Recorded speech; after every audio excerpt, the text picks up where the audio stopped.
गुरु नानक पैदल गांव-गांव घूमते हुए लोगों को उपदेश दे रहे थे।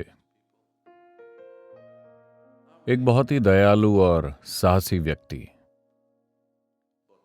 दोनों ही चीजें, और हम उन्हें पसंद करते हैं क्योंकि वो हर समय मुस्कुराते रहने वाले उन सौम्य संतों में नहीं हैं। वो जानते हैं कि कब सख्त होना है और कब नर्म। असली गुरु। तो एक दिन वो मेहमान थे उस इलाके के एक बहुत अमीर आदमी के घर।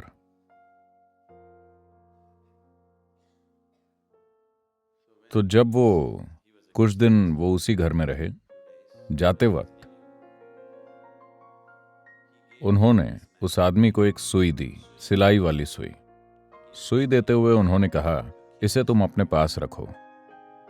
जब तुम दोबारा मुझसे मिलो, मुझे ये लौटा देना।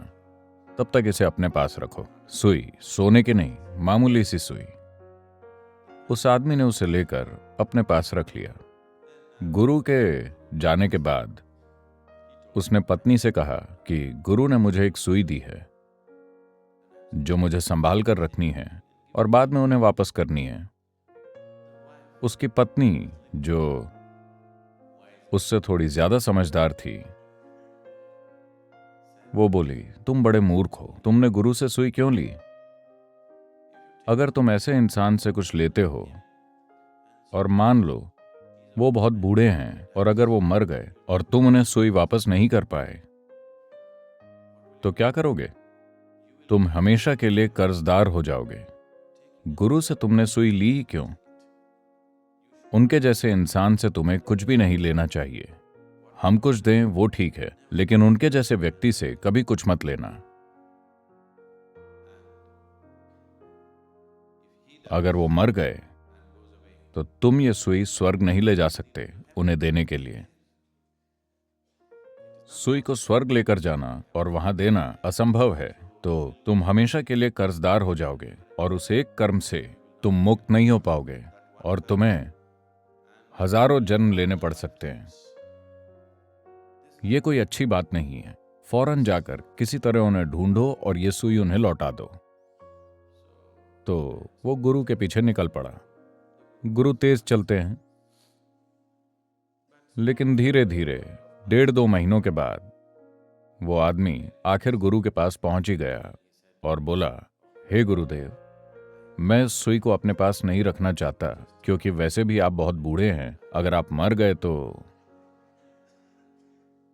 मैं हमेशा के लिए कर्जदार हो जाऊंगा और मुझे पता है कि मैं इस सुई को स्वर्ग ले जाकर आपको वहां नहीं लौटा सकता। तो गुरु नानक बोले, तो तुम्हें पता है कि तुम ये सुई स्वर्ग नहीं ले जा सकते, तुम्हें पता है ना? वो बोला, हाँ। जब तुम जानते हो कि तुम सुई भी नहीं ले जा सकते, तो तुम इतनी सारी चीजें क्यों जमा कर रहे हो? तुम उसमें से कुछ भी नहीं ले जा पाओगे। अगर तुम सुई नहीं ले जा सकते तो निश्चित रूप से कुछ भी नहीं ले जा सकते। आदमी को बात समझ में आ गई। वो उनके पैरों में गिर पड़ा और अपने घर लौट गया। वो जो कुछ बेच सकता था उसने बेच दिया, बस उतना रखा जो उसके और उसके परिवार के लिए जरूरी था। क्योंकि पूरा समाज गरीबी से पीड़ित था, इसलिए उसने अपने आसपास के लोगों के लिए कल्याणकारी कामों में खुद को लगा दिया। इतने वक्त तक लोग गरीबी की मार झेल रहे थे और वो धन दौलत जमा करने में लगा था।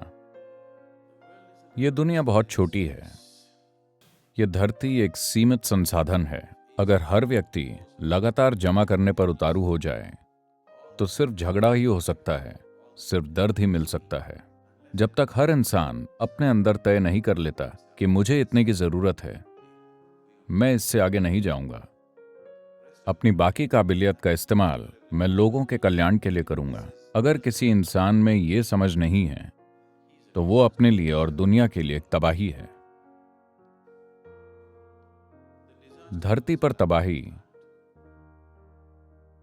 भूकंप, ज्वालामुखी या सुनामी नहीं है। असली तबाही इंसान की अज्ञानता है। सिर्फ यही एक तबाही है। अज्ञानता ही एकमात्र तबाही है। ज्ञानोदय ही एकमात्र समाधान है। वाकई कोई और समाधान नहीं है। तो अगर आध्यात्मिक प्रक्रिया को जीवित होना है, बात रिनंसिएशन की नहीं है, बात है समझदारी से जीवन जीने की। संस्कृत में रिनंसिएशन जैसा कोई शब्द नहीं है। विदेशी लोगों ने यहां आकर कहा, इस आदमी ने रिनंसिएशन कर दिया है। नहीं, उसने पूरे ब्रह्मांड को गले लगा लिया और आपको लगता है कि उसने रिनंसिएशन किया है। ये आपकी समझ है, क्योंकि आप जीवन के बारे में सोच ही नहीं सकते कुछ चीजों पर हक जताए बिना। पृथ्वी का एक हिस्सा मेरा है, इसके बिना आप जी नहीं सकते। किसी ने पूरे ब्रह्मांड को गले लगा लिया है, इसलिए उसे ऐसा लगा ही नहीं कि उसे कुछ इकट्ठा करना चाहिए, क्योंकि सभी सितारे उसके हैं, पूरी आकाशगंगा उसकी है। उसे कुछ भी इकट्ठा करके अपने झोले या बैंक में रखना जरूरी नहीं लगता। उसे ऐसा लगा ही नहीं।